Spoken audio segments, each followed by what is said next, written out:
This is a case of hemiballismus, patient complaining of involuntary violent movement over left side of his body and mostly involving the proximal group of muscles. Hemiballismus is always due to injury to the subthalamic nucleus,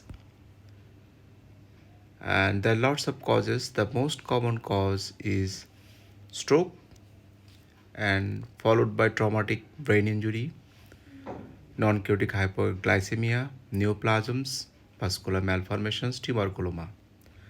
This patient presented with sudden onsets of hemiballismus on left side, and this is the MRI of the patient's DW image showing there is hyperintensity over subthalamic nucleus on the right side. This is the FLAIR image showing the hyperintensity on the subthalamic area on the right side. This is important circuit in brain maintaining the movement. There are two pathways here, direct pathway. This is shown here, the direct pathway and indirect pathway. In direct pathway, we all know there is thalamocortical excitation and pallido-thalamic inhibition. The red arrows are inhibitory pathway and green arrows are excitatory pathways. Thalamus excite the brain and causing movement, but globus pallidus and globus pars internus and substation nigra pars reticularis inhibit the thalamus. The direct pathway inhibit the globus pallidus interna and substation nigra pars reticularis. By these inhibitions, the globus pallidus cannot inhibit the thalamus, so thalamus can activate the brain and the normal muscle movement occurs. So less active of the globus pallidus interna and more activity of the thalamus and movement occurs.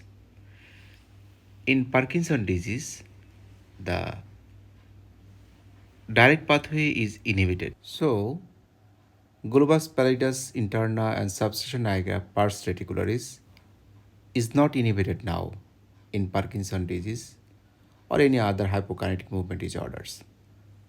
For this, it inhibits thalamus and thalamus could not act properly. So there is less movement. It is the pathognomic features of any hypokinetic movement disorder. This is indirect pathway where striatum control over globus pallidus by indirect way through globus pallidus externa and subthalamic nucleus. In the previous direct pathway, we saw the striatum directly control or inhibit the globus pallidus interna and substation nigra pars reticularis. But in indirect pathway, it controls over globus pallidus interna and substantia nigra pars reticularis through globus pallidus externa and subthalamic nucleus. Striatum inhibits the globus pallidus externa and globus pallidus externa inhibits subthalamic nucleus. So, in indirect pathway, there is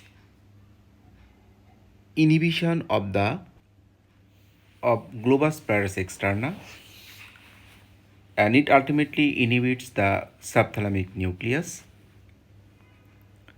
So there is ultimately disinhibitions of the subthalamic nucleus.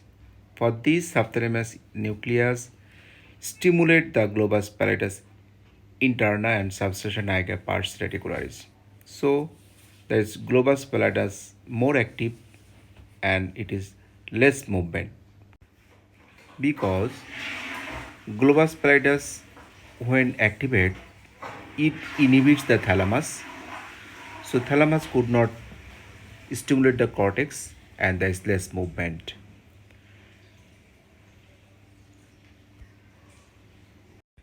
In hemiballismus, we know there is injury to the subthalamic nucleus, so it causes distractions in the indirect pathway, but the direct pathway is overactive here. As the direct pathway is overactive, the globus pallidus interna and substation nigra pars reticularis is less active. So the thalamus is overactive and it stimulates the cortex and causes excessive movement. By this way, the hemiballismus or any type of hyperkinetic movement disorder occurs. In hyperkinetic movement disorder, the indirect pathway is inhibited and direct pathway is overactivated. But in hypokinetic disorder, the direct pathway is inhibited and the indirect pathway is stimulated. So, in this case, this is the basic pathogenesis of hemiballismus.